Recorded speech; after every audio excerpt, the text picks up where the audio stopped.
Hello everyone, आप सभी का स्वागत है हमारे चैनल रफ किताब में। हम लोगों ने काइनेमेटिक्स 1 के पार्ट 2 वीडियो में काइनेमेटिक्स वेरिएबल स्टार्ट किया था, जिसके अंदर डिस्टेंस और डिस्प्लेसमेंट कवर किया था। आज के इस वीडियो में हम समझेंगे स्पीड, वेलोसिटी, एक्सेलरेशन क्या होता है। तो चलो शुरू करते हैं। हमारे पास यहाँ पे 3 टॉपिक्स है। पहला टॉपिक है स्पीड, सेकंड टॉपिक है वेलोसिटी और थर्ड टॉपिक है एक्सेलरेशन। हम एक एक करके इनके बारे में अच्छे से समझते हैं। तो सबसे पहले चलो स्पीड को समझते हैं। स्पीड क्या होता है। यहाँ पर हमारे पास जो स्पीड है, इसका मतलब होता है time taken to cover the distance. Time taken to cover the distance, इसका मतलब ये होता है कि ऑब्जेक्ट का मूवमेंट कितना फास्ट हो रहा है, ये हमें स्पीड बताता है। ठीक है, अब यहाँ पर अगर आप स्पीड का फॉर्मूला अगर आपको याद होगा, जूनियर क्लासेस में आपने पढ़ाई करी होगी, तो आपको मालूम होगा कि speed is equal to what, distance travel by time taken. यहाँ पर आप देख सकते हो जो स्पीड हमारा होता है ना, वो एक स्केलर क्वांटिटी होता है और उसके पास कोई डायरेक्शन नहीं होता है।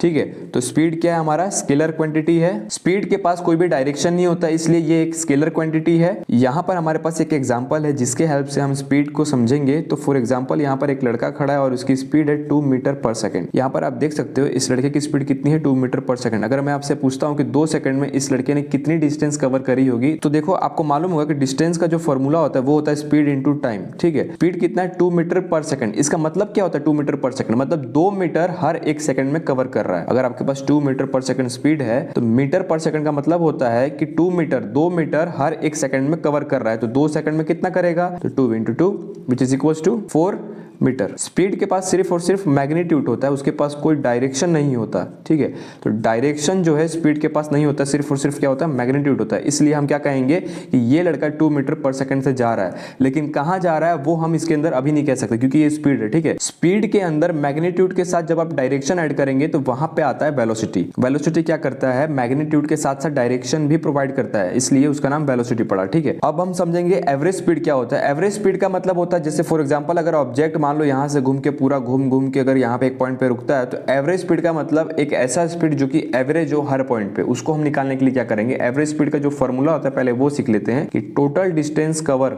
Upon total time interval. Average speed का मतलब होता है अगर कोई भी बॉडी अगर मोशन करता है और वो जो डिस्टेंस कवर करेगा, उस डिस्टेंस के बीच में जो उसकी एवरेज स्पीड होगी उसी को हम कहेंगे एवरेज स्पीड। ठीक है, हमारे पास जो एवरेज स्पीड होती है ना, ये हमेशा क्या होती है, पॉजिटिव होती है। स्पीड कभी भी नेगेटिव नहीं हो सकती। मैंने आपको ऑलरेडी बताया है कि वेक्टर क्वांटिटी क्या होती है, नेगेटिव हो सकती है, पॉजिटिव हो सकती है, जीरो हो सकती है, लेकिन अगर आपके पास सिर्फ और सिर्फ मैग्नीट्यूड है तो वो कभी जीरो नहीं हो सकती। ठीक है, एवरेज स्पीड एक ऐसा टॉपिक है जिसके अंदर बहुत सारे स्टूडेंट को डाउट होता है जब वो क्वेश्चन सॉल्व करते हैं। तो मैं इसको एक एग्जांपल से क्लियर करना चाहता हूं। तो देखो यहाँ पर एक बॉय खड़ा है और उसने सेमी सर्कुलर पाथ पे मोशन किया है। हमारे पास यहाँ पे 3 पॉइंट्स है, पहला ए है, फिर बी है, फिर सी है। इस बॉय को ए से बी पे जाने में 2 सेकंड का वक्त लगा और बी से सी पे आने पे 2 सेकंड का वक्त लगा। ठीक है, ए से बी तक की जो दूरी है वो है 4 मीटर, बी से सी तक की जो दूरी है वो भी है 4 मीटर। अगर मैं आपको बोलूं कि बी से सी तक का मुझे एवरेज स्पीड निकाल के दिखाओ, तो आप कैसे निकालोगे, थोड़ा ध्यान देना इस पे। यहीं पे बहुत सारे स्टूडेंट मिस्टेक्स करते हैं, तो आपको ध्यान देना पड़ेगा कि जो हमारा एवरेज स्पीड था वो क्या था, total distance cover upon total time. तो स्टूडेंट क्या करेंगे, बी से सी तक का डिस्टेंस ले लेंगे जो कि 4 मीटर है। ऐसा आपको नहीं करना है। टोटल डिस्टेंस का मतलब जहां से स्टार्ट हुआ है, टोटल डिस्टेंस हमारा कितना है, 4 + 4 8 मीटर। लिख दूं 8 मीटर,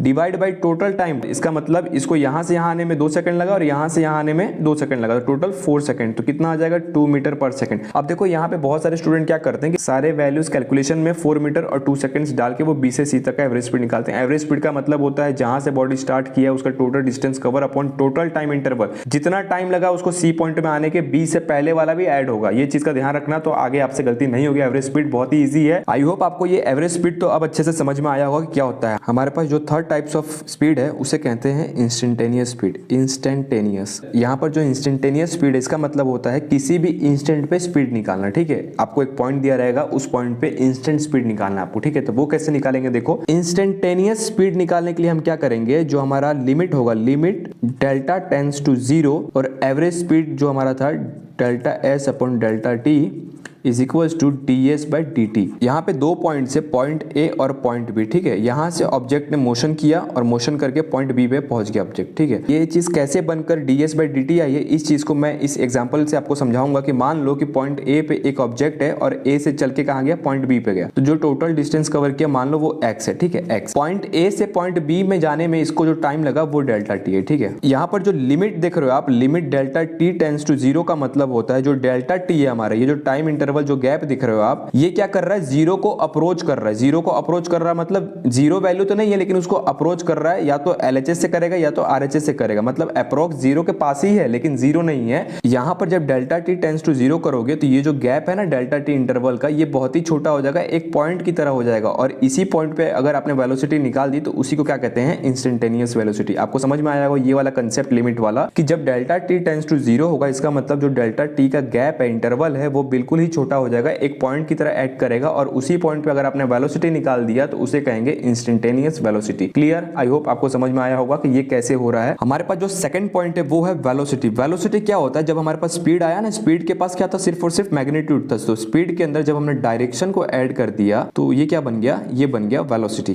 क्लियर? पहले हम कहते थे कि ऑब्जेक्ट की स्पीड है 2 मीटर पर सेकंड, लेकिन अब हम क्या कहेंगे कि ऑब्जेक्ट की स्पीड तो 2 मीटर पर सेकंड है, लेकिन कौन से डायरेक्शन में, नॉर्थ, ईस्ट, वेस्ट, साउथ, तो वो भी आपको मेंशन करना पड़ेगा। जब ऐसी चीज आती है तो उसको कहते हैं वेलोसिटी। वेलोसिटी आपको डायरेक्शन को प्रोवाइड करेगा कि कौन से डायरेक्शन में मोशन हो रहा है, इसलिए वेलोसिटी के अंदर डायरेक्शन आया। वेलोसिटी का मतलब यही हुआ कि rate of change of position और displacement of object with time. इसका मतलब क्या होता है, वेलोसिटी होता है। डिस्प्लेसमेंट या फिर पोजीशन का जब चेंज होगा ना तो उसे हम क्या कहेंगे, वेलोसिटी। ठीक है, एक एग्जांपल की हेल्प से हम वेलोसिटी को समझते हैं। फॉर एग्जांपल यहाँ पे पॉइंट ए है और यहाँ पे पॉइंट बी है। आप देख सकते हो यहाँ पे कि पॉइंट ए पे एक बॉय खड़ा है और वो पॉइंट ए से पॉइंट बी की तरफ जा रहा है। तो अगर मान लो कि पॉइंट ए से बी की तरफ जब जा रहा है तो इसकी वेलोसिटी है v metre per second. Velocity और स्पीड में क्या डिफरेंस था कि अगर स्पीड होता तो सिर्फ इतना लिख के छोड़ देते हैं कि इतना मीटर पर सेकंड है, लेकिन जब ये बॉय पॉइंट ए से पॉइंट बी पे जाएगा तो इसके साथ डायरेक्शन भी आपको मेंशन करना पड़ेगा कि यहाँ पे लिखना पड़ेगा टुवर्ड ईस्ट। इस तरीके से वेलोसिटी होता है। उसके पास डायरेक्शन भी होता है। मैंने क्या कहा था कि speed plus direction equals to velocity. मतलब क्या होता है, मैग्नीट्यूड के साथ जब डायरेक्शन को ऐड करोगे तो क्या बनता है, वेलोसिटी। अब आपको क्लियर हुआ हो कि वेलोसिटी क्या है। ठीक है, हमारे पास जो वेलोसिटी का फॉर्मूला आता है, velocity is equals to displacement upon time taken. हमारे पास जो अगला टर्म है उसे कहते हैं average velocity. Average velocity is equals to होता है total displacement upon total time taken. इसका मतलब क्या होता है, देखो ये जो एवरेज वेलोसिटी है ना, ये क्या हो सकता है, नेगेटिव भी हो सकता है, जीरो भी हो सकता है और पॉजिटिव भी हो सकता है। क्यों?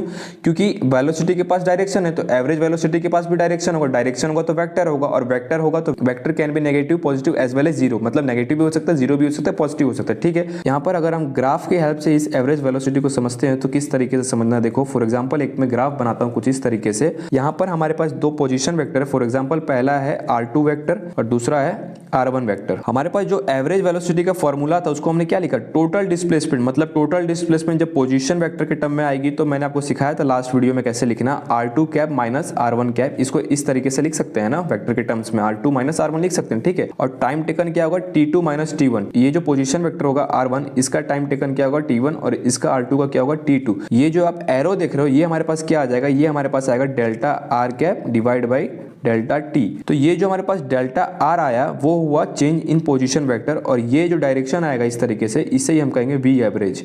यहीं पे हमारा वी एवरेज फाइंड होगा जो कि पैरेलल होगा डेल्टा आर वेक्टर के पैरेलल होगा, जस्ट उसका ही डायरेक्शन होगा वी एवरेज का। ठीक है, तो वी एवरेज आपको समझ में आ गया कि अगर आपको पोजीशन के टर्म्स में आता है, इसे ग्राफ के टर्म्स में आता है, अगर आपको कोऑर्डिनेट्स दिए हुए हैं तो उसको पोजीशन वेक्टर में चेंज करो और ये फॉर्मूला लगा के आप इजीली एवरेज वेलोसिटी निकाल सकते हो। क्लियर? ठीक है, हमारे पास जो नेक्स्ट टर्म है उसे हम कहते हैं इंस्टेंटेनियस वेलोसिटी। इंस्टेंटेनियस वेलोसिटी का मतलब होता है limit delta T tends to zero. Average velocity की वैल्यू हम यहाँ पर रखेंगे और लिमिट लगा के डेल्टा टेंड्स टू जीरो करेंगे तो जो वैल्यू आएगा वो आएगा dx by dt।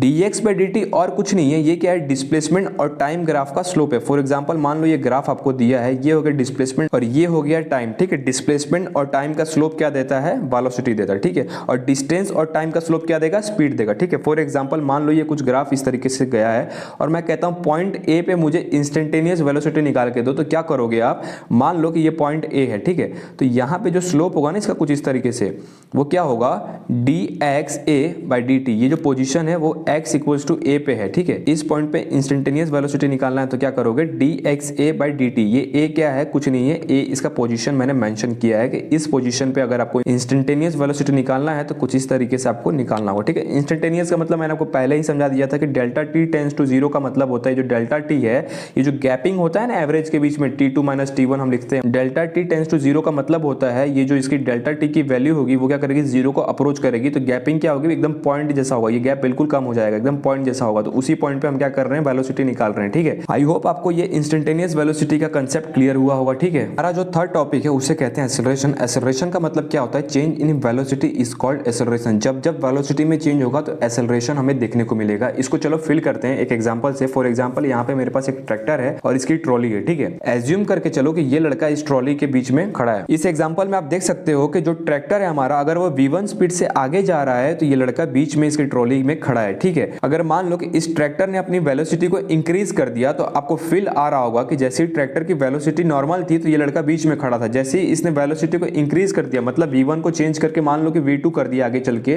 तो क्या होगा, आपको फील आएगा। देखो अभी कैसे आएगा, अगर इस ट्रैक्टर की वेलोसिटी चेंज होकर v2 पे आती है तो ये कुछ इस तरीके से झटका लगाएगा और जैसे ही झटका लगाएगा ये लड़का क्या होगा, कुछ इस तरीके से गिरेगा यहाँ पे। ठीक है, सेम एग्जांपल में अगर ये ट्रैक्टर v1 वेलोसिटी को थोड़ा कम कर देता है तो क्या होगा कि ये आगे की तरफ गिरेगा। तो ये जो इसके बॉडी में चेंज आ रहा है ना वेलोसिटी चेंज करने के कारण, उसी को क्या कहते हैं, एक्सेलरेशन कहते हैं। तो आई होप आपको फील आया होगा। अगर आप ट्रैक्टर की ट्रॉली में बैठे हो तो आपको इस एग्जांपल का फील आया होगा। नहीं तो आप अगर जीप, कार या फिर बस में भी बैठे हो तो आपको मालूम है कि जैसी वेलोसिटी चेंज करते हो तो हमें एक जर्क लगता है। ठीक है, उसी को हम क्या कहते हैं, एक्सेलरेशन कहते हैं। चेंज इन वेलोसिटी जहां जहां देखने को मिलेगी वहां वहां हमें एक्सेलरेशन मिलेगा। ठीक है, आपने कभी ना कभी ट्रैफिक में ट्रेवल तो किया होगा, तो आपने देखा होगा कि सडनली हमें ब्रेक लगाना पड़ता है और हमें सडनली वेलोसिटी को भी इंक्रीज करना पड़ता है जब ट्रैफिक खाली होता है। तो जो चेंज होता है ना वेलोसिटी में, तो वहां पर भी एक्सेलरेशन देखने को मिलता है। ठीक है, एक्सेलरेशन का जो फॉर्मूला होता है वो होता है change in velocity upon time taken. इसके अंदर दो चीज होती है। अगर आपके पास एक्सेलरेशन यूनिफॉर्म है, क्या है, यूनिफॉर्म अगर आपके पास एक्सेलरेशन है, अगर आपके पास यूनिफॉर्म मोशन हो रहा है तो उसके अंदर एवरेज एक्सेलरेशन की वैल्यू किस तरीके से निकालना है वो मैं बताता हूं कि इनिशियल जो वेलोसिटी होगा plus final velocity divide by 2 करोगे। जो मोशन हमारे पास यूनिफॉर्म नहीं होता है तो उसके अंदर एवरेज एक्सेलरेशन क्या होता है वो देखो। एवरेज एक्सेलरेशन इक्वल्स टू होता है change in velocity divide by time taken. ठीक है, एक्सेलरेशन क्या वेक्टर क्वांटिटी है, क्योंकि वेलोसिटी भी वेक्टर क्वांटिटी है, तो वेक्टर क्वांटिटी इधर है तो इसको बैलेंस करने के वेक्टर क्वांटिटी इधर भी आएगा, इसलिए एक्सेलरेशन भी क्या है, वेक्टर क्वांटिटी है। वेक्टर क्वांटिटी है मतलब नेगेटिव भी हो सकता है, पॉजिटिव भी हो सकता है इसकी वैल्यू, और जीरो भी हो सकती है। ठीक है, ये चीज क्लियर है। नेक्स्ट टर्म है इंस्टेंटेनियस एक्सेलरेशन। इंस्टेंटेनियस एक्सेलरेशन का मतलब होता है किसी भी पॉइंट पे एक्सेलरेशन निकालना, एक पर्टिकुलर टाइम पे एक्सेलरेशन निकालना। तो इसकी वैल्यू क्या होगी, हमारे पास जो इंस्टेंटेनियस एक्सेलरेशन होगा इज इक्वल्स टू होगा, लिमिट का यूज करेंगे, डेल्टा टेंड्स टू 0 कर लेंगे, और जो हमारे पास एवरेज एक्सेलरेशन होता है वो क्या होता है, delta we divide by delta T. जब हम एवरेज एक्सेलरेशन का लिमिट डेल्टा टेंड्स टू 0 करेंगे तो क्या होगा, हमारे पास जो इंस्टेंटेनियस एक्सेलरेशन आएगा उसकी वैल्यू होगी dv बाय dt। ठीक है, ये चीज क्लियर है आपको। जब हमें इंस्टेंटेनियस एक्सेलरेशन निकालना होगा तो हम क्या करेंगे, लिमिट लगाएंगे, डेल्टा t टेंड्स टू 0 करेंगे और यहाँ पे क्या रखेंगे, एवरेज एक्सेलरेशन रखेंगे, और डेल्टा t टेंड्स टू अगर आप 0 करते हो तो क्या होता है हमारे पास dv बाय dt। ये क्या स्लोप है, वेलोसिटी और टाइम ग्राफ का स्लोप आपको क्या देगा, एक्सेलरेशन। ठीक है, स्लोप क्या किया था आपने, स्लोप आपको याद है y2 minus y1 divide by t2 minus t1। तो y एक्सिस का आपने ऊपर रखा था तो y एक्सिस पे क्या है, v है, देखो v है, और यहाँ पे क्या था, t2 था। यहाँ पे जो टाइम था हमारा x एक्सिस पे था, देखो यहाँ भी x एक्सिस पे। तो ये अगर स्लोप दे रहा था हमको वहां पे कोऑर्डिनेट में, dv बाई dt भी क्या देगा, स्लोप देगा, लेकिन वेलोसिटी टाइम ग्राफ का स्लोप क्या होगा, dv बाई dt। आपको मैंने ऑलरेडी बता रखा है। डेल्टा t टेंड्स टू 0 का मतलब क्या होता है, डेल्टा t टेंड्स टू 0 का मतलब होता है जो ये डेल्टा t है, t2 माइनस t1 की वैल्यू क्या होगी, अप्रोक्स 0 होगी। जब 0 होगी तो क्या होगा, उनका जो गैप होगा इंटरवल का वो एकदम पॉइंट बन जाएगा, एकदम गैप ही नहीं होगा उसके अंदर, छोटा सा पॉइंट बन जाएगा। उस पॉइंट पे आपको ये इंस्टेंटेनियस एक्सेलरेशन निकाल के देगा। ठीक है, फॉर एग्जांपल अगर मान लो वेलोसिटी की वैल्यू कुछ इस तरीके से दी है, T square plus 2t plus 5, और मैं आपको बोलता हूं कि मुझे इंस्टेंटेनियस एक्सेलरेशन निकाल के दो at t equals to 2 second. तो आप निकाल सकते हो, वेरी इजी। ठीक है, क्या करना है, इसको डिफरेंशिएट करना है, dv बाई dt करना है। तो क्या होगा, dv बाई dt क्या होता है, एक्सेलरेशन होता है, तो इसलिए हम क्या करें, इसको डिफरेंशिएट करेंगे। तो क्या होगा, t स्क्वायर का 2t और 2t का क्या होगा 2, और अगर ये कांस्टेंट है तो 0। ठीक है, अब हमारे पास एक्सेलरेशन की वैल्यू क्या आ गई, 2t plus 2, t equals to 2 second पे हमें क्या करना है, इंस्टेंटेनियस एक्सेलरेशन निकालना है। तो 2 की वैल्यू t के जगह पे रख दो, तो क्या होगा, 2 इंटू 2 प्लस 2, 2 इंटू 2 क्या होता है 4 plus 2 which is equals to 6 metre per second square. क्या आ गया, एक्सेलरेशन की वैल्यू आ गई। हम लोगों ने काइनेमेटिक्स वेरिएबल को बहुत अच्छी तरीके से समझा है। For example distance, displacement, speed, velocity, acceleration, ये सारी चीजों को हमने बहुत अच्छे से समझा है। तो आने वाले अगले वीडियो में मैं क्या करूंगा, इसके बहुत ही अच्छे बेस्ट क्वेश्चन को चूज करके आपको अच्छे से सिखाऊंगा, जिससे आपके कंसेप्ट बहुत ही अच्छे हो जाएंगे। डिफरेंशिएशन, इंटीग्रेशन का काइनेमेटिक्स में क्या रोल होगा उसको समझेंगे, और फिर उसके बाद ग्राफ कवर करेंगे। आई होप आपको ये वीडियो अच्छा लगा होगा। अगर चैनल पर नए हो तो चैनल को सब्सक्राइब कर देना। Thank you so much for watching this video.